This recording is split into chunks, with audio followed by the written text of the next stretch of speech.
బెండకాయ పులుసు చాలా ఈజీగా చాలా టేస్టీగా తయారు చేసుకోవచ్చు. బెండకాయ పులుసు కోసం నేను ఇక్కడ 1/2 కిలో బెండకాయలు తీసుకున్నాను. ఒక 6 పచ్చిమిరపకాయలు తీసుకున్నాను. అలాగే ఒక పెద్ద ఉల్లిపాయ తీసుకున్నాను. 2-3 టమాటాలు తీసుకున్నాను అనమాట. టమాటాలు కావాలంటే ఇంకొంచెం తగ్గించి తీసుకోవచ్చు. ఇప్పుడు వీటన్నిటిని కట్ చేసుకుని పక్కన పెట్టుకోవాలి. స్టవ్ మీద ప్యాన్ పెట్టుకుని 4 స్పూన్లు ఆయిల్ పోసుకోవాలండి. ముందుగా కట్ చేసి పెట్టుకున్న ఉల్లిపాయ ముక్కలు, అలాగే 5-6 పచ్చిమిరపకాయ చీరుకులు, కొద్దిగా కరివేపాకు వేసుకుని ఉల్లిపాయలు ఫ్రై చేసుకోవాలి.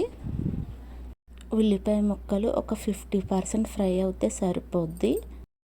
ఉల్లిపాయ ముక్కలు 50% ఫ్రై అయినాక ఇప్పుడు మనం కట్ చేసి పెట్టుకున్న టమాటాలు కూడా వేసుకుని 1 మినిట్ కలుపుకోవాలండి.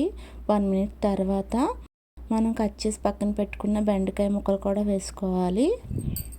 బెండకాయ ముక్కలు వేసినాక అంతా బాగా కలుపుకోవాలండి. ఇక్కడ టమాటోలు ఎక్కువ వేసుకోవడం నచ్చని వాళ్ళు ఒక టమాటో కూడా వేసుకోవచ్చు. మొత్తం టమాటో కూడా స్కిప్ చేసేయచ్చు. అలా కూడా చాలా బాగుంటుందండి. ఇప్పుడు టమాటోలు బెండకాయలు బాగా మగ్గనివ్వాలి.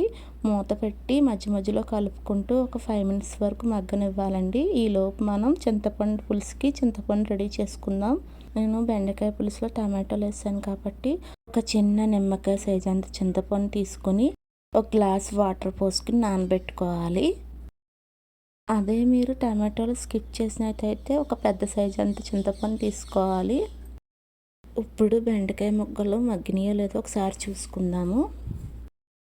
బెండకాయ ముక్కలు అలాగే టమాటో ముక్కలు బాగా మగ్గిపోయినాయండి.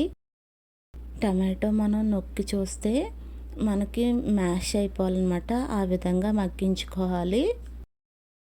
అప్పుడే మనకి కర్రీ టేస్టీగా ఉంటుంది. ఇప్పుడు ఈ కర్రీలోకి 1 స్పూన్ పసుపు, అలాగే 2 స్పూన్ల రాళ్ళుప్పు వేసుకుంటున్నాను. నేను ఇక్కడ సాల్ట్ అయితే 1 స్పూన్ సరిపోద్ది. 2.5 స్పూన్లు కారం వేసుకుంటున్నాను. అన్నీ వేసుకున్నాక ఒకసారి బాగా కలుపుకోవాలండి. ముక్కలన్నిటికీ పట్టేలాగా బాగా కలుపుకోవాలి ఒక 30 సెకండ్స్ వరకు. తర్వాత ఒక గ్లాస్ వాటర్ పోసుకుని ఉడికించుకోవాలి. ఇప్పుడు బెండకాయ ముక్కల్ని మీరు ఇక్కడ కావాలంటే డైరెక్ట్ పులుసు కూడా పోసేసుకోవచ్చు. మూత పెట్టి ఒక 2 మినిట్స్ తర్వాత చూస్తే బెండకాయ ముక్కలు పూర్తిగా ఉడికిపోయినాయి. ఇప్పుడు నేను 1 కప్పు వరకు చింతపండు రసం వేసుకుంటున్నానండి.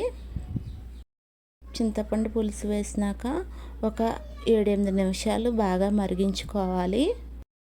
ఇలా మరిగిన తర్వాత మనకి పులుసు పల్చగా కావాలనుకుంటే ఈ స్టేజ్లో దింపేసుకోవచ్చు. బాగా చిక్కగా కావాలంటే ఒక 5 మినిట్స్ మరిగించుకోవాలి. ఇప్పుడు బెండకాయ పులుసు రెడీ అయిపోయిందండి. ఇప్పుడు స్టవ్ ఆఫ్ చేసుకుని నచ్చిన వాళ్ళు కొత్తిమీర చింపుకుని సర్వ్ చేసుకుంటామేనండి. మీకు కనుక ఈ వీడియో నచ్చితే ప్లీజ్ లైక్ చేయండి, అలాగే సబ్స్క్రైబ్ చేసుకోండి. Thank you for watching.